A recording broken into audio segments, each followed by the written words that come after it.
नमो भगवते वासुदेवाय।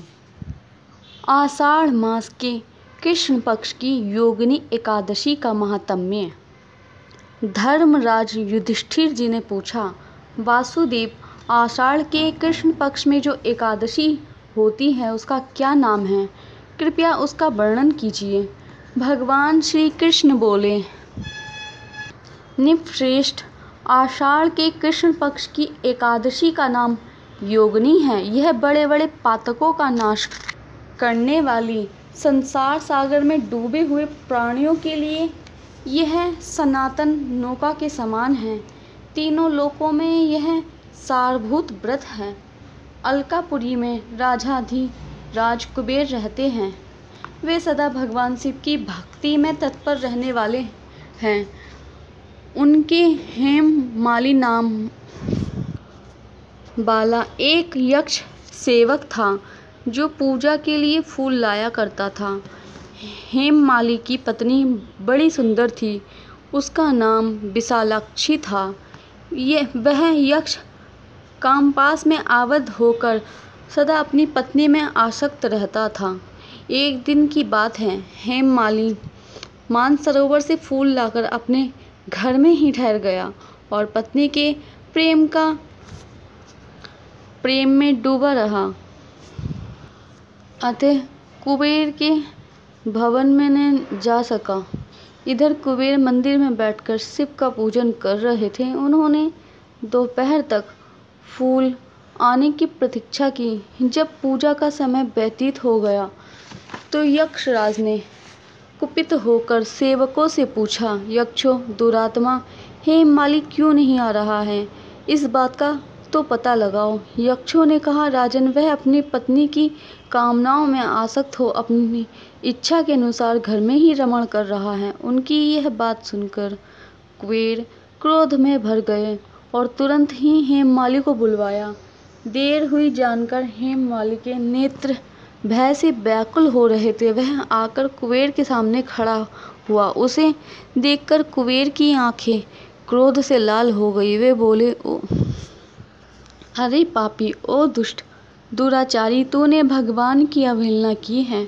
अतः कोढ़युक्त और अपनी उस प्रतिमा से विमुक्त होकर, इस स्थान से भ्रष्ट होकर अन्य चला जा। कुबेर के ऐसा कहने पर वह उस स्थान से नीचे गिर गया और उस समय उसके हृदय में महान दुख हो रहा था। कोढ़ों से सारा शरीर पीड़ित था, परंतु भगवान शिव के प्रभाव से उसकी स्मरण शक्ति लुप्त नहीं हुई थी। पाताल से दबा होने पर भी वह अपने पूर्व कर्म को याद रखता। तदंतर इधर उधर घूमता हुआ वह पर्वतों में श्रेष्ठ मेरुगिरी के शिखर पर आ गया। वहाँ उसे तपस्या के पुंज मुनिवर मार्कंडेय जी का दर्शन हुआ। पापकर्मा यक्ष ने दूर से ही मुनि के चरणों में प्रणाम किया। मुनिवर मार्कंडेय जी ने उसे भय से कांपते देख परोपकारी इच्छा से निकट बुलाकर कहा, तुझे कोढ़ रोग किसने दिया? तू क्यों इतना अधिक निंदनीय जान पड़ता है? यक्ष बोला, मुने, मैं कुबेर राज का अनुचर हूँ। मेरा नाम हेममाली है। मैं प्रतिदिन मानसरोवर से फूल पुष्प लाकर भगवान शिव के पूजा के समय कुबेर को दिया करता था। एक दिन पत्नी संग वह प्रेम के कारण उसे समय का ज्ञात ही नहीं रहा। अतः राजाधिराज कुबेर ने कुपित होकर शाप दे दिया, जिससे यक्ष को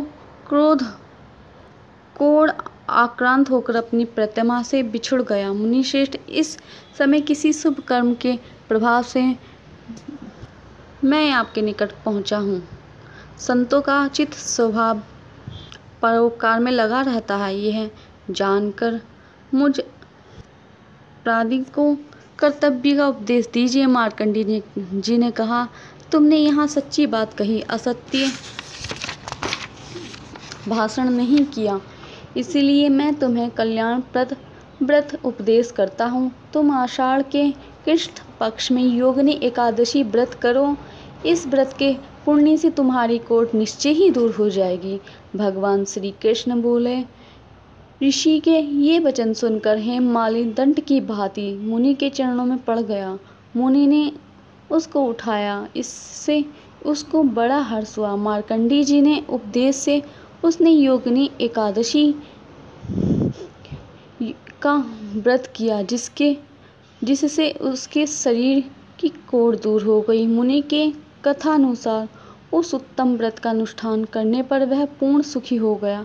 नृपश्रेष्ठ, यह योगिनी का व्रत ऐसा ही बतलाया गया है। जो 88,000 ब्राह्मणों को भोजन कराता है, उसके समान ही उस मनुष्य को फल प्राप्त होता है। जो योगिनी एकादशी का व्रत करता है, योगिनी महान पातकों को शांत करने वाली और महान पुण्य देने वाली हैं। इसके पढ़ने और सुनने से मनुष्य सब पापों से मुक्त हो जाता है।